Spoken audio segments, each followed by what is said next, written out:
Juste tester, il me fonctionne mieux celui-là. Impeccable. Ok. Merci Marc pour ta présentation. C'est un bras assez large. Tout ce que tu as présenté, franchement, il y a des boîtes qui se construisent là-dessus. Hein. L'image to vidéo, ça permet de faire du positionnement produit et d'animer un petit peu l'arrière-plan derrière le produit. Ça fait des trucs assez sympas. Là, moi, je vais vous parler d'un cas un peu plus concret. Je vais vous présenter le développement d'un chatbot au sein de Skippers. Un chatbot basé sur toute la documentation de Skippers. Pourquoi je vous présente ça? Parce que l'IA, c'est magique, mais on peut vite tomber dans les travers des... Bah, en mode l'IA arrive à tout gérer, du coup, j'ai pas trop besoin de me poser trop de questions. Je vais laisser l'IA faire, et en fait, quand j'essaye de mettre en production, et ben la craque, je me rends compte que mon projet que je pensais magique, il n'est pas si magique que ça. Donc là, l'idée, c'est de vous donner des petits prérequis pour éviter d'avoir ce problème-là. Je ne sais pas si parmi vous, certains ont déjà fait des RAG. On a vu la définition tout à l'heure. Ah, il y en a une paire. Super. Donc, pour tous ceux qui n'en ont pas fait là, vous allez avoir les mots-clés. Je vais vulgariser les concepts et je vais surtout essayer de vulgariser justement les cas d'usage à bien prendre en compte pour réussir à faire un bon RAG. Alors, Skippers, le voici, le voilà. Pourquoi on a fait un chatbot chez Skippers? Parce que Skippers arrive avec maintenant plus de 400 collaborateurs répartis dans 12 pays différents. Grosse usine. Les autres chiffres qui sont en dessous, c'est pour dire qu'on fait du big data. On a de la donnée, on a tout ce qu'il faut. Et un chiffre qui n'est pas là, c'est le nombre de solutions qui sont à la genèse de Skippers. JP a parlé d'avis vérifiés. C'est une solution parmi les 7 qui ont embarqué le navire Skippers. Et donc, pourquoi cette solution voilà. Cette solution, c'est bien, ça permet de croître tous ensemble sur le même bateau, de s'offrir un plus gros navire et d'aller plus vite avec des plus grandes voiles. Mais c'est aussi en interne une forte complexité. Il y a la structuration en interne et il y a du coup un vrai besoin d'aller voir la documentation des 7 autres solutions qu'on a issues d'une des solutions. Voilà.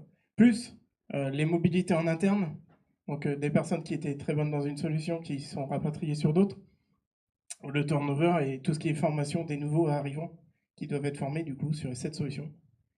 Et bien là, on avait un vrai mur sur lequel on manquait de transparence. Les gens, quand ils arrivaient chez Skippers, c'était beaucoup d'informations à gérer.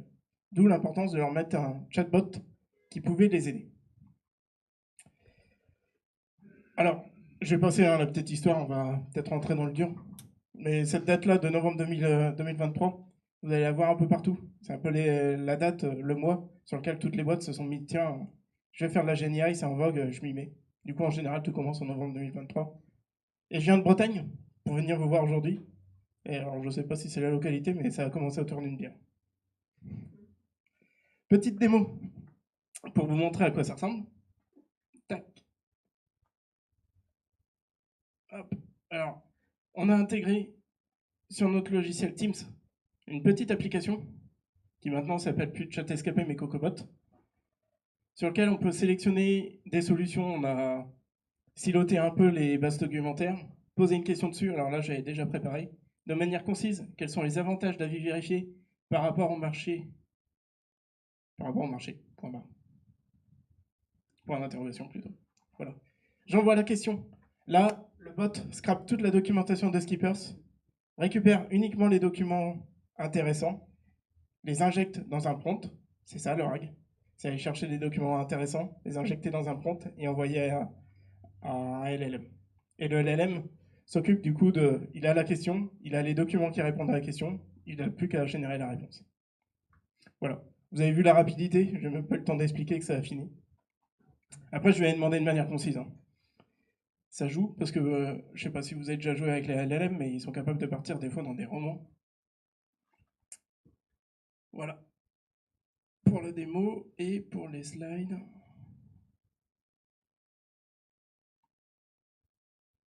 4 problématiques qu'on a eues quand on s'est lancé dans le projet. Ok, on a vu. Il y a des complexités dans la boîte.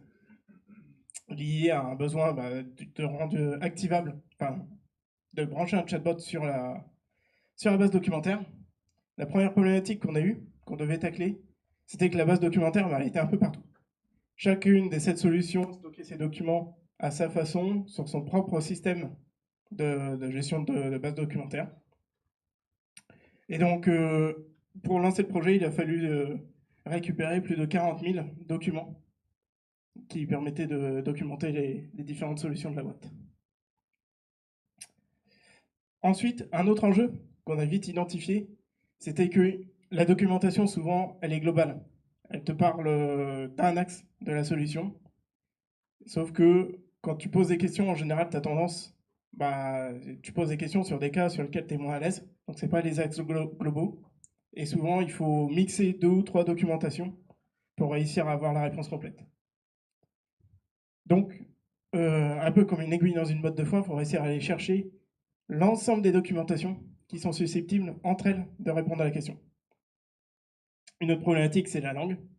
On est répartis sur plusieurs pays, sur plusieurs continents.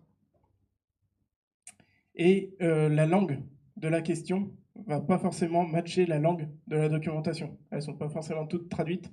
Et c'est quand même beaucoup plus agréable d'avoir une réponse dans sa propre langue. Après, ce que j'appelle les experts, c'est ceux qui connaissent les solutions. Ils n'ont pas besoin de lire la documentation est dans leur tête. Ces gens-là, plus une société vieillit, plus ces gens-là deviennent rares. Et soit parce qu'ils finissent de changer d'horizon, soit parce que au final on a besoin d'eux sur d'autres tâches. On n'a pas besoin d'eux juste pour se limiter à répondre aux questions. Du coup, ces gens-là sont sursollicités et pour les pauvres nouveaux qui viennent d'arriver, eh ben, soit ils doivent aller se palucher la doc, ce qui n'est pas le plus marrant, soit aller demander à un expert qui est sursollicité. Et pour le coup, c'est même pas garanti qu'il ait le temps de répondre. Et puis parfois, ça nous dérange d'aller les déranger. Voilà, donc le chatbot, c'est la solution par rapport à ça. Justement, la solution, on en parle. Je vais passer très vite sur ces slides-là. Grosso modo, là, c'était plutôt comment on lance le projet. Ce genre de projet-là, je vous invite à le lancer. Et je vous invite à le lancer sur des cadres assez petits. Parce qu'un chatbot comme ça, on peut l'utiliser sur un support client pour répondre aux questions des gens qui utilisent notre plateforme. On peut l'envoyer aussi pour les pitchs commerciaux. Aide-moi à me donner des argumentaires de vente pour tel client qui a tel besoin par rapport à ce qui existe sur le marché. Répondre aux consommateurs, donc les clients de nos clients, et voire même compléter des appels d'offres. S'il y en a qui sont du métier, ils savent que c'est toujours plus ou moins les mêmes questions, c'est assez laborieux.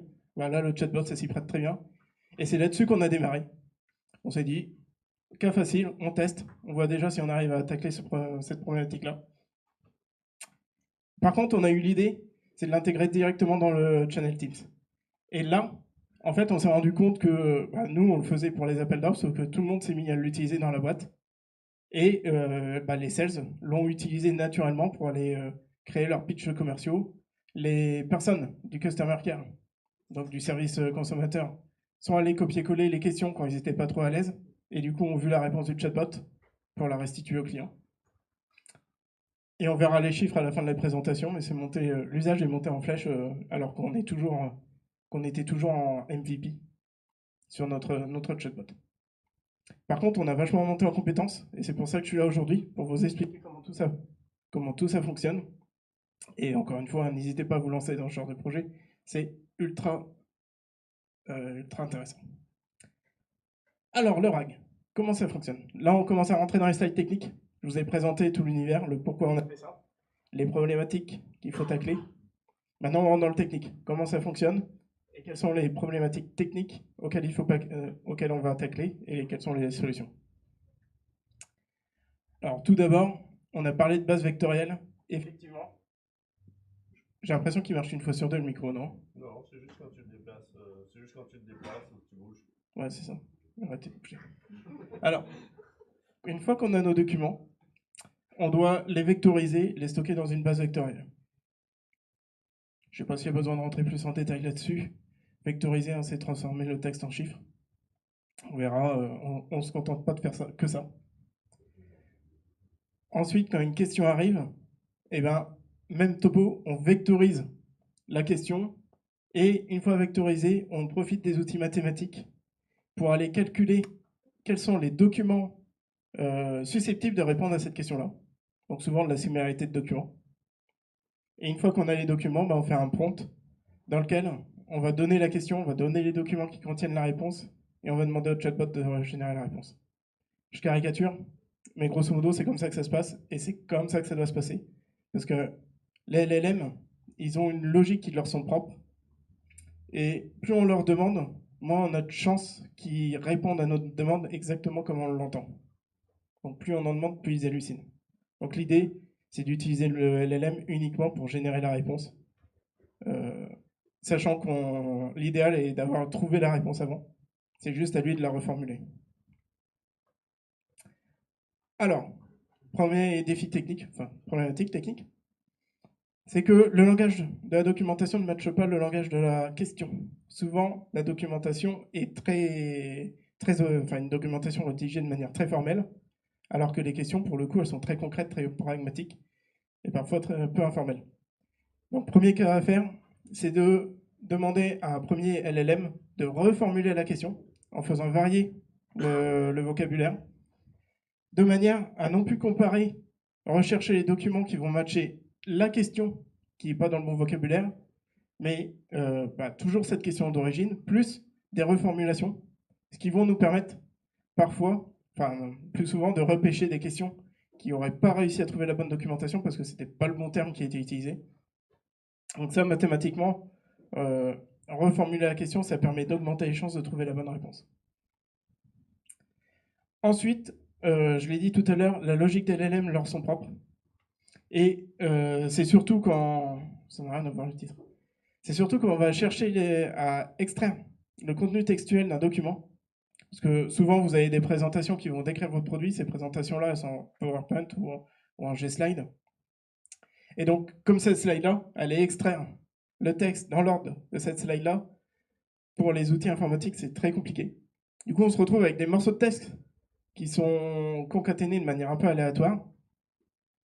Et là, on va utiliser des librairies type LangChain pour réordonner ces documents-là et faire des pièces du puzzle quelque chose de compréhensible pour la machine. Il y avait une question? N'hésitez pas, hein, s'il y a des questions, ça peut mettre un peu de dynamisme et réveiller les personnes qui en fin de soirée.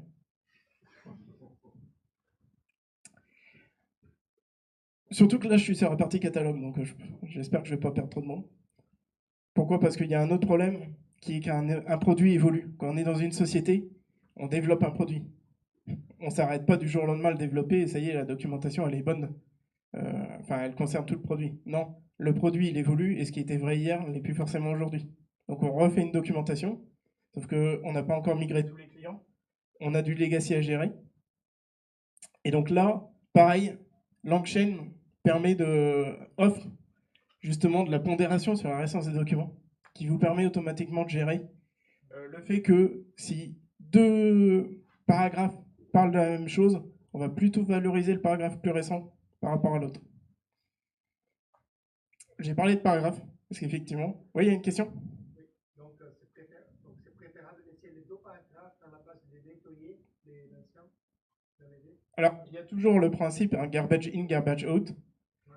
Si tu fais n'importe quoi, il y a t'as moyen de limiter la casse, mais en fait, tu limites la casse en faisant ça. L'idéal, c'est toujours d'avoir de la bonne donnée en entrée et l'idéal serait d'avoir une documentation à jour, propre et exhaustive. En gros, tu continues de nettoyer tes vieux documents. Oui. Peut-être que tu en parles après, mais tout ce boulot de créer la doc, la nettoyer, en premier abord, j'imagine que c'est toi qui t'en occupé. Il y a eu toute une équipe là-dessus. Ouais.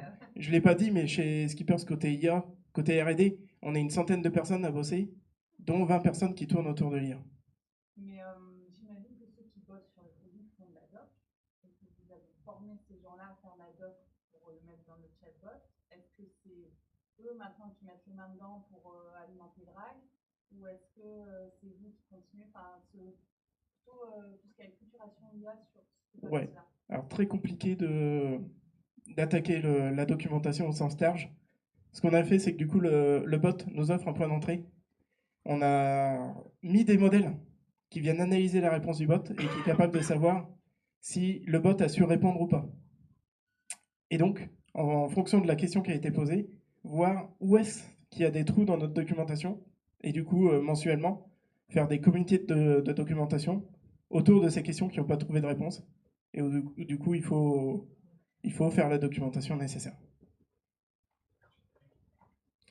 Ça se fait très bien au final. Si dans les consignes, vous demandez au bot de bien dire, de ne pas répondre, s'il n'a pas la documentation, s'il n'a pas la réponse dans le doc, il va toujours répondre de la même façon. Et avec un TF-IDF, on arrive déjà à savoir si la doc a bien été trouvée ou pas.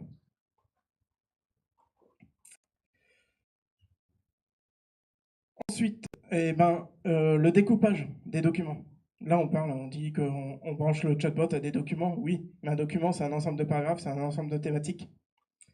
Donc l'intérêt, c'est de bien découper des parties de documents de manière la plus intelligente possible, de manière à mettre ces parties de documents-là dans le prompt final qu'on va envoyer au chatbot.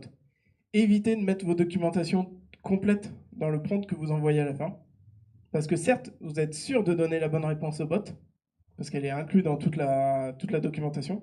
Par contre, vous allez injecter du bruit et vous allez multiplier le nombre d'hallucinations parce que le bot, parfois, peut s'y perdre dans toutes les informations que vous lui donnez. Donc, essayez d'être concis au maximum. C'est là que vous aurez les meilleures performances sur un chatbot. Ouais. Ton LLM, il a quelle taille de contexte? J'ai jamais atteint la limite. Là, pour le coup, on est sur du GPT-4 mini. Donc, on a 8K, je crois. Ouais, et je me suis limité, je le limite à 4 paragraphes, il y a déjà de quoi faire en général, on arrive à voir tout ce qu'il faut. Et justement, ces paragraphes-là, comment je les obtiens? Je parle de paragraphes, mais en réalité, je les ai calculés. Alors, si vous utilisez LangChain, que vous voulez développer votre premier chatbot, hein, ça c'est les bases, vous allez voir le text splitter, ne l'utilisez pas. Text splitter, ça veut dire que je vais découper mon document tous les 200 caractères. Clairement, vous allez couper des phrases en plein milieu. Ça va pas aider à la compréhension du chatbot à la fin. Utilisez plutôt du recursive text splitter, donc là ça va être un peu plus intelligent, ça va utiliser la grammaire, enfin la ponctuation pour les phrases. Le structured doc splitter à utiliser sur les documents type HTML, où là pour le coup chaque paragraphe a son titre de paragraphe, chaque section. Donc on va utiliser cette sémantique, cette structure. Et ensuite, le semantic chunker, alors là, on va utiliser un LLM pour détecter, pour voir les variations de sémantique dans les phrases, et du coup couper les documents au moment où ils changent de thématique. Ensuite, ce que je vous conseille, c'est de ne pas découper, très dur à lire cette phrase-là, cette slide-là. Ne découpez pas vos documents qu'une fois, découpez-les sous différents niveaux de granularité, parce que parfois vous allez avoir un paragraphe qui parle d'une thématique, mais la question porte sur une petite ligne, une petite condition de cet usage-là. Et donc, en découpant de manière plus ou moins fine, on arrive à tomber, si la question est très pointue, on arrive à retrouver la phrase, la petite ligne qui en parle. Et du coup, on remonte. Alors, par souci de contexte, au LLM, pour le coup, là, je vous autorise à remonter le paragraphe entier qui en parle. Donc, le chunk bleu, le plus grand. Mais pourquoi on remonte le chunk bleu? Parce qu'il y a eu un mini chunk vert qui est remonté. Ça parle à tout le monde, le chunk? C'est un morceau de document. Bolinette. Ensuite, alors là, c'est ce qu'il y a de plus puissant. Enfin, de plus puissant. Jusque-là, on compare les carottes et les navets. On essaye de trouver des similarités entre une question et une réponse. Et on essaye de voir quand est-ce que ça match. On compare les carottes et les navets. Donc l'idée, c'est une fois qu'on a une documentation, on demande à LLM de régénérer 5 questions qui pourraient être posées à ce paragraphe-là. Et donc on encode les questions, et ce qui fait qu'après, par similarité, on va comparer la question de l'individu avec des questions potentielles Et si les questions matchent, ben on sait que pour le coup, on est sûr que la réponse, elle est dans ce document-là. La structure du prompt final. Alors, j'ai pas voulu rentrer les détails dans la manière dont est lu un prompt. Grosso modo, il est lu du début à la fin par le LLM. Et à chaque mot que le LLM croise, il vient modifier sa mémoire. Donc il commence avec une mémoire préformatée, il lit le premier mot, il met à jour la mémoire, il lit tous les mots, arrivé au dernier mot, il met à jour pour la dernière fois la mémoire. Et ensuite, cette mémoire-là va être ce qu'on appelle décodée, c'est-à-dire qu'on va aller extraire les mots un par un de la mémoire de manière la plus probable que les mots s'enchaînent. Donc, les phrases à la fin du prompt sont celles qui vont modifier la mémoire en dernier. Donc au début, vous posez votre contexte, vous donnez les instructions. Au milieu, vous assurez qu'il a bien compris ce que vous lui demandez. Vous lui mettez même des conditions de formatage, vous lui donnez des exemples. Là, en l'occurrence, c'est là que vous allez mettre vos morceaux de documents drag. Et à la fin, vraiment le plus important, c'est la question auquel il doit répondre. Et c'est là que vous limitez. Si vous mettez la question au début, ça marchera moins bien. Voilà. En termes de résultats, eh ben, je vais laisser on a interrogé quelques individus dans la boîte. Je vais les laisser en parler pour moi. Si ça marche.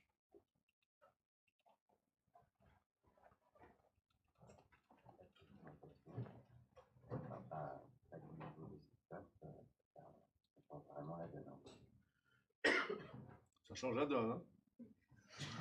C'est un outil vraiment génialissime. Je veux dire, dans mon job précédent, il n'y avait pas ça, pas de documentation, enfin pas de niveau de SketchUp, ça change vraiment la donne. Pour les onboarder, pour les nouvelles personnes, pour s'approprier les outils. Les onboardés, c'est les nouveaux arrivants.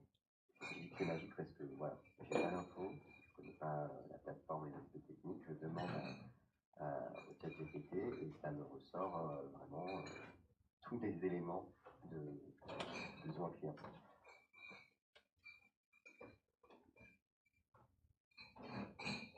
Pendant mon onboarding, ChatSCP c'était mon ami.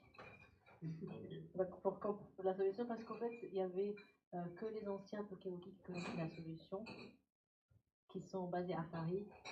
Donc en plus de poser beaucoup de questions pour comprendre la solution et pour savoir comment je peux aider, quels sont les cas qui pourraient être au Caire, qui peuvent demander mon intervention, ou bien que je fasse le lien avec la R&D et tout. Donc c'est pour ça que je l'ai beaucoup utilisé. Donc voilà. Ça, j'ai kiffé ces entretiens. Parce que c'était juste un petit POC pour remplir des formulaires d'appel d'offres. On s'est dit, tiens, on va le mettre sur Teams. Et résultat, après l'avoir mis sur Teams, on a ce genre de témoignage-là, et là, ça fait plaisir sur ce genre de projet. D'ailleurs, attention, hein, les questionnaires d'onboarding, il y en a qui l'utilisent derrière.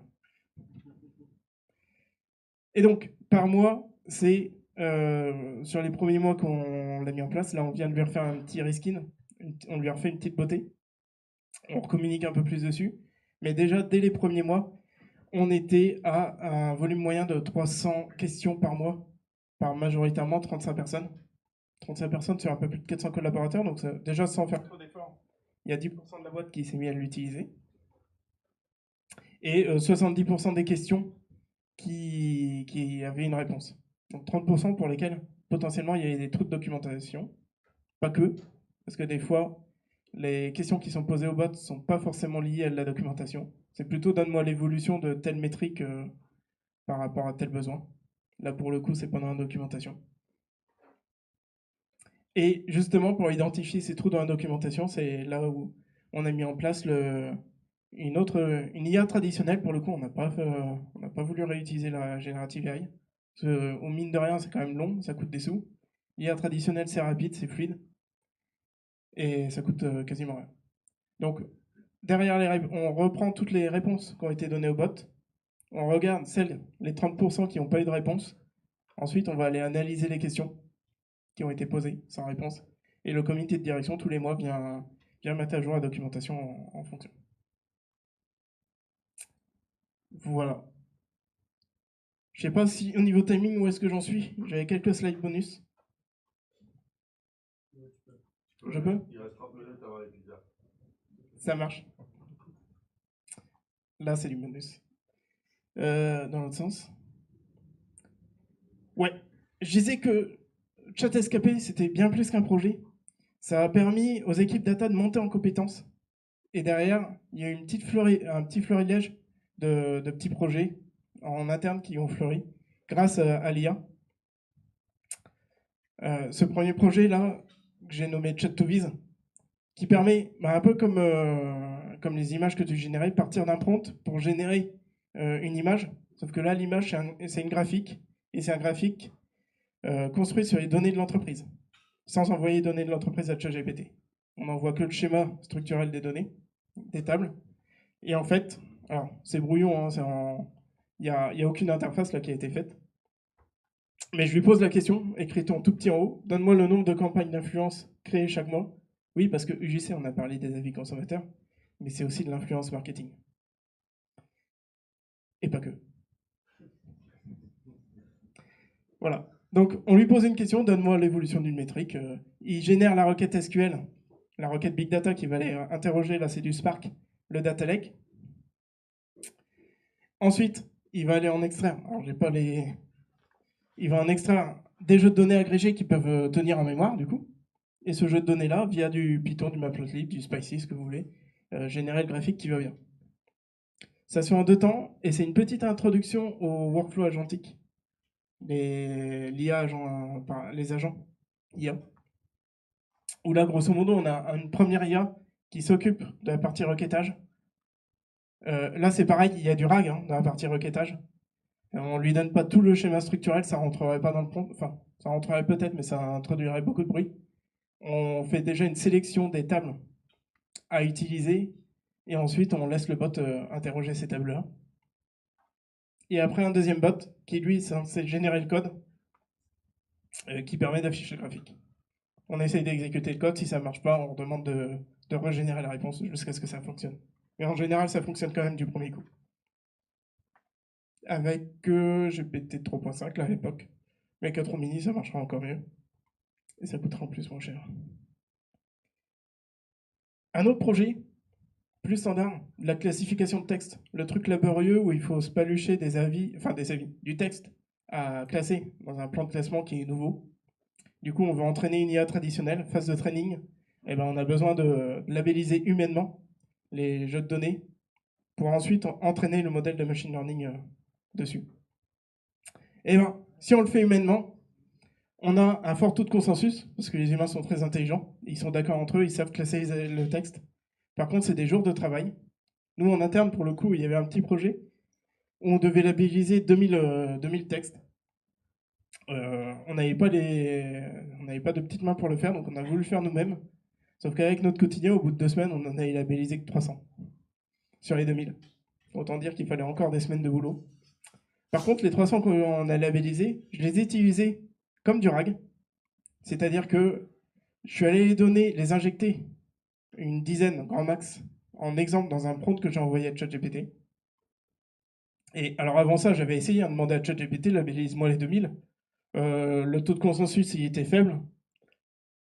Par contre, les résultats étaient beaucoup plus rapides qu'en plusieurs jours de travail.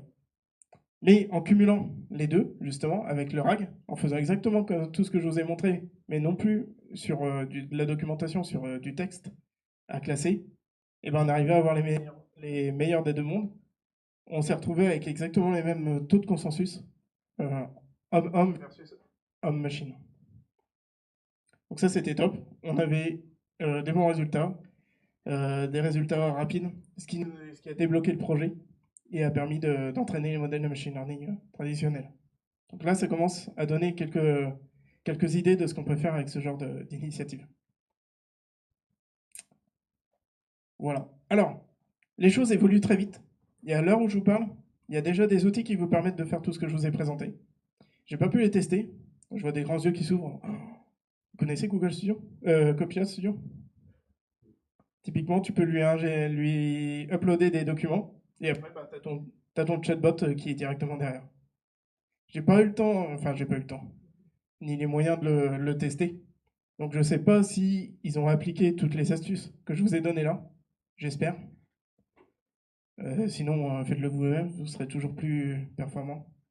Bien que à la vitesse où ça va maintenant, ça peut, ce genre de choses-là sera rapidement accessible, gratuit ou payant à voir. Ouais. Ça, c'est tous les avantages. C'était un peu ma question, c'est la question que j'avais posée. Vous avez passé combien de temps vous étiez 20 à travailler sur le projet là à peu près Celui-là, non. On est une vingtaine à tourner autour des sujets IA, mais les autres étaient sur des projets de réponse automatique sans RAG ou ce genre de choses. Aujourd'hui, j'ai le sentiment qu'avec Copilot, tu as un peu la même chose. Alors, je ne vais pas tester, je suis en train de déployer chez moi. Et je me disais, est-ce que si tu devais refaire le produit aujourd'hui, tu ne te contenterais pas de migrer la documentation dans SharePoint pour faire la même chose avec Copilot? Et ben, c'est exactement l'objet de cette question-là. Très bien. Si tu veux avoir des résultats rapides et pas te prendre la tête, oui. Ouais. Tes équipes data, si tu en as, elles seront disponibles pour faire d'autres choses. Tu n'auras pas de maintenance d'infrastructure. Par contre, derrière, tu jouiras pas de la montée en compétence que ce genre de projet apporte. Si demain, le Copilot Studio commence à coûter un bras, ben, tu seras dépendant un peu de ton intégration. Et même, là, c'est un outil qu'on a déployé en interne. Si on veut le mettre front utilisateur, l'avoir en interne, c'est quand même plus agréable qu'avoir un outil tiers. Ça a permis d'aller au-delà du simple POC. Ça a permis de structurer les équipes autour du projet. Avant le chat SKPI, il n'y avait pas de comité de documentation. Et depuis, on s'est rendu compte qu'en fait, cet outil faisait gagner en transparence. Et du coup, on avait besoin de ce comité de structuration. Et puis, on a pu jouer avec. On continue de l'enrichir. Le chat to be s'est amené à se greffer dessus. Le modèle de machine learning qui requête les questions pour savoir si la réponse a été mise, du fait que ce soit en interne, c'est directement pluggable. Et après, le dernier truc, c'était la capacité d'aller plus loin, oui, justement.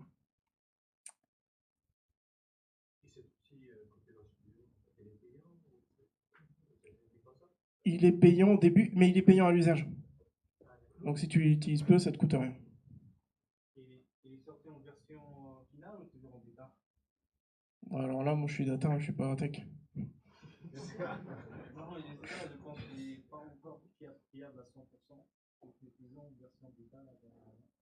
Ok. Ce serait bien qu'ils voient cette présentation-là, ce serait plus fiable. Ouais. Par contre, j'ai une autre question, moi. Ouais.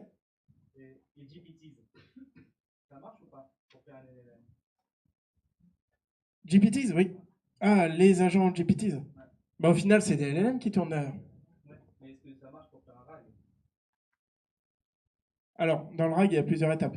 Il y a aller récupérer la bonne documentation, et il y a ensuite, toi tu me parles de la génération de la réponse ou des Par exemple, je prends toute mes documentation, je le mets dans un GPTs et je pose la question. À partir de ça, avec un prompt bien défini.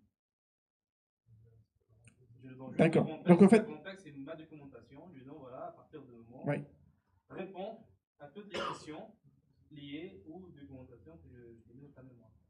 Alors ça marchera si ta documentation elle est assez simple et qu'elle tient dans le contexte. À partir du moment où elle ne tient pas dans le contexte, et alors, du coup, tu vas être obligé de prendre des gros modèles du GPT-4 pour avoir plus de contexte et en plus pour avoir moins d'hallucinations. Je disais d'éviter de mettre trop de contenu qui apporte du bruit. Typiquement, quand tu mets toute ta documentation, tu mets 95% de bruit, alors qu'il n'y a vraiment que 5% qui est intéressant. Et ça, du GPT 3.5 va mal le gérer. Tu seras obligé de monter au moins sur du GPT-4 pour réussir à gérer que le LLM sache filtrer le bruit que tu lui injectes. Donc, pour se dire, définir un RAG toi-même, c'est que tu limites toute hallucination qui vient de modèles d'OpenAI ou n'importe quel modèle LLM. Premier point, effectivement, pour ceux qui n'ont pas entendu, ça permet de limiter le bruit et du coup de ne pas avoir à utiliser des modèles trop coûteux. Et le deuxième point, c'est que ça te permet aussi d'avoir une documentation infinie derrière. Parce que tu fais des algorithmes beaucoup plus simples pour aller chercher juste les brides d'informations. Et donc, tu peux avoir une base documentaire infinie derrière. Ça passera toujours. Tu n'es pas limité par le contexte. Ouais. Alors. Moi, c'est juste en lien. Ça te permet aussi finalement de ne pas afficher toutes les données sur GPT, c'est ça?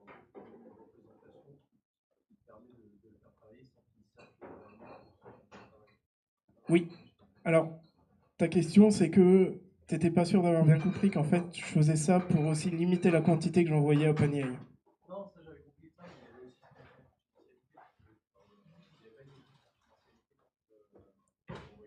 aussi Si, alors la question de confidentialité se pose. Donc là, tu es plutôt sur des slides bonus, sur la partie génération du graphique, où effectivement, j'envoie pas de données, j'envoie la structure de la donnée. Tu me diras, j'envoie quand même une partie de la structure de la donnée. Ça peut être quand même assez compromettant, si on ne sait pas où ça part. Chez Skippers, on contractualise avec Azure OpenAI, qui nous garantit que cette donnée-là ne sera pas réutilisée. On est ceinture à droite.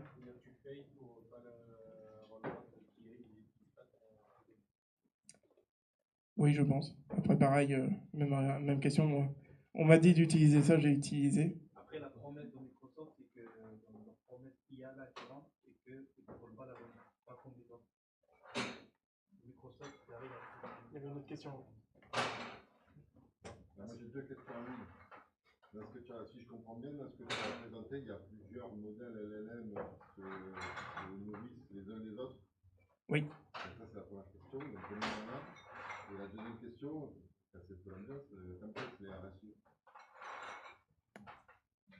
Ouais. J'ai évité de leur poser la question. Non, mais alors, il y a le premier module. Déjà, chaque module, j'utilise la version la plus limitée possible. Donc, c'est-à-dire que la reformulation de phrase au début, les GPT assez bas niveau arrivent à répondre. J'ai pas besoin de sortir du GPT-4 pour reformuler une question de l'utilisateur. Donc, si tu veux. Du coup, la première question, c'était côté RSE. Combien de modules? Eh ben, j'y arrivais. Il y a la reformulation. Ensuite, nous, dans notre cas, il y a juste la réponse finale. On a deux modules. Le troisième, c'est fait de manière plutôt IA traditionnelle, c'est pas des LLM. Voilà. Pareil, il y a l'encoding. On utilise quand même l'encoding d'OpenAI pour tout vectoriser. Ça, on pourrait s'en passer, mais c'est vrai qu'on est passé sur OpenAI. Et je vous ai parlé aussi de la manière de découper de façon sémantique. Ça, nous, on ne l'a pas mis en place. On a déjà des très bons résultats. Mais demain, je vous en ai quand même parlé parce que c'est ce qui fonctionne le mieux quand même. Donc, si vous voulez tout faire, il y en a pour trois agents. Et même pour analyser la réponse, c'est l'IA traditionnelle. Ça suffit largement. Pas besoin de DLLM. Alors, tu avais levé la question en premier. Ouais, en fait, j'ai pas très bien compris en fait. Comment tu fais pour choisir le bon chunk à passer pour un contrat par rapport à une question donnée? Admettons, tu as une base documentaire de 5000 fichiers. On te pose une question, tu sais pas à l'avance quelle est ta question. Donc comment tu peux savoir quel chunk tu peux passer finalement à ton compte dans lequel il y a la réponse en fait? Ouais. Eh ben, similarité entre vecteurs. Tu encodes ta question, tu as déjà préalablement encodé tous tes documents. Et donc, tu as même fait ce qu'on appelle du multivecteur, c'est-à-dire que chaque document a été vectorisé de différentes façons, sous différentes granularités, et potentiellement, tu as régénéré des questions virtuelles que tu as vectorisées. Alors, il y a deux choses. Soit tu reformules la question de l'individu pour pallier au problème de jargon, soit tu files ton bout de document à un LLM et tu lui dis « Génère-moi des questions virtuelles qui pourraient être posées à ce paragraphe-là. » Et tu vas encoder. Tu t'en fous à la limite de la question. Toi, ce qui t'intéresse, c'est la vectorisation de ces questions-là. Ce qui fait que si quelqu'un pose exactement la question, exactement la même question qu'une question générée, eh ben, tu es sûr d'avoir le document qui match. Pourquoi? Parce que la question générée, on l'a générée de manière à ce que elle découle du document. Je ne sais pas si j'ai été plus clair. LangChain, maintenant, depuis peu, permet de le faire, de régénérer les questions. Quand on a commencé en novembre 2023, Langchain, ça faisait 2-3 trucs. Il suffit de le voir au niveau des loaders de documents, j'ai arrêté de compter. On en avait une quarantaine, on pouvait loader une quarantaine de formats différents, PDF, PowerPoint, Excel et compagnie. Maintenant, on peut loader directement des vidéos YouTube avec l'URL. On peut aller lire du Confluence, du Jira. Enfin, il y a vraiment du Slack. On peut vraiment tout lire. Je parie que votre formulaire de ticketing, si vous gérez les questions clients via une plateforme de ticketing, je parie Langchain peut s'y connecter. Donc ça, pour commencer, Langchain, c'est un très bon outil. Et ça vous fera gagner beaucoup de temps. D'ailleurs, ça a tellement grossi, maintenant, il y a du Langchain, il y a du LangGraph, il y a du LangToo. Surtout multi-langage, donc c'est en Java, Python, En plus. Mais c'est quoi, c'est un framework en fait? un framework. Pas tout à fait un framework. Oui, c'est ça. C'est un gros débat en ce qui nous est quelle librairie, c'est un framework. Donc, C'est Limwork. Limwork. Ouais. Il y a deux questions. Ouais. Est-ce que vous avez eu à gérer la sécurité d'accès aux documents ou tout le monde a accès? Alors ça, c'est une très bonne question. À partir du moment où tu mets une documentation au chatbot et que tu rends le chatbot accessible à tout le monde, bah, tout le monde a accès aux documents que tu lui as donnés. Donc, la gestion des accès, tu peux siloter quand même. En fait, les bases de données vectorielles ne te permettent pas de stocker que les vecteurs, mais aussi des métadonnées. Et du coup, tu peux mettre en place des groupes de droits. Nous, pour l'instant, on n'en a pas eu besoin, mais c'est dans les tuyaux, et dès qu'on va vouloir attaquer le côté financier de la boîte, on va devoir faire ça, ouais. Mais ça se fera sans problème. On l'a déjà fait au final. Je sais pas si tu te rappelles de la démo, on avait siloté les données par solution. Pourquoi on avait fait ça? Parce qu'au final, il y avait des vocabulaires en conflit entre différentes solutions. Ça, les chatbots pouvaient pas encore gérer. On a siloté les solutions, mais ça peut aussi avoir du coup des boutons qui s'affichent ou qui s'affichent pas, avec des vérifications. Du fait qu'on est connecté à Teams, on a accès au compte SSO et on est capable de... Je réponds bien? Juste aussi, on n'a pas fait n'importe quoi. Les documents confidentiels ne sont pas là, quoi. On a collé les documents techniques qui sont vraiment accessibles à tout le monde, l'équipe fonctionnelle et l'équipe technique. Non, mais le cas d'utilisation est intéressant parce que on peut demain vouloir ouvrir un chatbot et oui. je sais pas, les gars qui sont en informatique voient pas les salaires des managers. Et est-ce que vous avez été confronté à des problématiques d'anonymisation d'un certain nombre de documents, retirer des adresses email, des téléphones, comme ça avant de les stocker ou avant de les Après, en termes de la data, en fait, c'est des documents en interne, tout le monde y a accès. Donc, il n'y a pas besoin de faire ce genre de filtrage et tout ça, parce que tout le monde a accès à ces data. S'il y a un email, ce sera un email en interne. Donc, s'il est affiché dans le chat de Cocopod, c'est pas grave, parce que aussi il est accessible qu'en interne. Pas de problème de RGPD par rapport à ça. Non, parce que c'est des données vraiment en interne. Tout le monde, il connaît l'email de tout le monde dans la boîte. Donc, ça passe par Teams, tout le monde peut communiquer avec n'importe qui. Donc, c'est pour ça aussi, c'est à la limite aussi, c'est que c'est contrat. Alors, juste derrière, tu avais une question. Ouais, donc une des dernières étapes, j'ai vu que juste avant la génération de la réponse, il y avait une étape où vous validez un peu, donc vous avez les champs qui sont similaires à la question qui a été posée. Donc là, vous allez générer des nouvelles questions avec un LLM, vous allez comparer les questions générées avec la question originale. Alors, on génère des questions uniquement dans les pré-processing.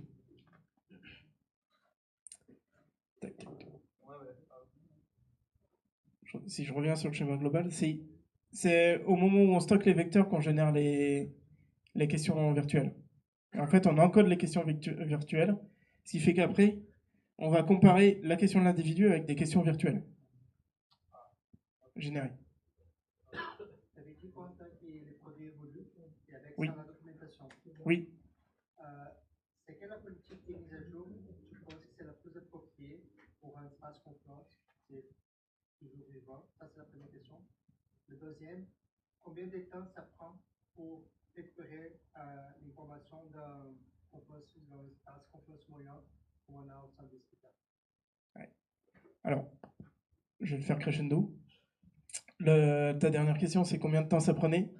Je ne saurais plus te dire, parce que au premier tour, on avait peu de documentation. Et depuis, vient le mettre à jour uniquement la documentation qui a potentiellement changé, ou qui est nouvelle, ou qui a été supprimée. Donc au final, on travaille de manière incrémentale. Et sur les 40 documents, qui varient quand même pas mal, en une demi-heure, on a refait le tour, on a tout réencodé sur un seul PC en local. Pour l'instant, c'est encore des updates à la main. Mais grâce aux nouveaux développements qui sont faits, on va pouvoir les automatiser. Et du coup, on pourra le faire tous les jours et ça durera encore moins longtemps, quoi. Parce que du coup, on vectoriserait uniquement la partie qui a changé dans la journée plutôt que de se palucher. Si ça m'est déjà arrivé de ne pas le faire pendant un mois, et c'est là où ça va durer une demi-heure. Après, on parlait d'investissement, tu passes pas plus de 10% de ton temps à faire ça quand même. Hein. 200% de mon temps. Non. Non, non. Et c'est pour ça qu'on n'a pas encore mis Semantic Chunker, c'est parce que j'ai pas eu le temps de le faire. Mais pour être à l'état de l'art, il faudrait le faire. Ouais, alors, madame. J'ai deux questions. Une sur des questions RGPD, mais j'ai pu comprendre que vous aviez accès aux questions que les gens posaient via Copilot. Est-ce que vous avez une sorte de document de confidentialité chez Speakers ou de politique qu'il y a sur comment ça peut être réutilisé ce type de questions-là? C'est une problématique que la juriste a étudiée. Hop, tu as accès à toutes les questions, donc il faut restreindre. C'est compliqué pour voir et faire les études. Et deuxième question, j'ai cru comprendre que c'est un même front système global qui peut répondre à la fois aux appels d'offres et ouais, rien à voir. Et sur le truc plus technico, la question onboarding, est-ce que c'est bien ça? Et si oui, pourquoi ne pas avoir des petits comptes spécialisés, un spécifiquement sur les appels d'offres, comme on voit que c'est en train d'évoluer comme ça? Très bonne question. La première question, c'était sur le consentement à ce que la question soit réutilisée derrière à des fins d'analytique. Si je résume. C'est une très bonne question. On ne l'a pas taclé à date. Si on devait le faire, si on revient sur la démo, tac. On avait quand même mis un petit yes no. Est-ce que la question a été utile? La réponse a été utile. Non, j'arrive pas à zoomer. Je suis sur le client léger type sur Linux. Ouais, je peux pas faire grand chose. Donc effectivement, on pourrait demander le consensus. Êtes-vous d'accord? Et si oui, la réutilise. Ou en faire en éphémère. Comme ChatGPT là, l'option de base, je suis en caché et les données sont jamais sans utile dans cette note. À voir. Mais effectivement, comme tu dis, la donnée est anonymisée. On ne sait pas qui a posé la question. J'ai juste bien comprendre, c'est un chat escapé pour Skitter. Hein. Ah, mais moi aussi, c'est pour interne. Ouais. La juriste a dit, en fait, c'est attention, comme deux personnes qui vont.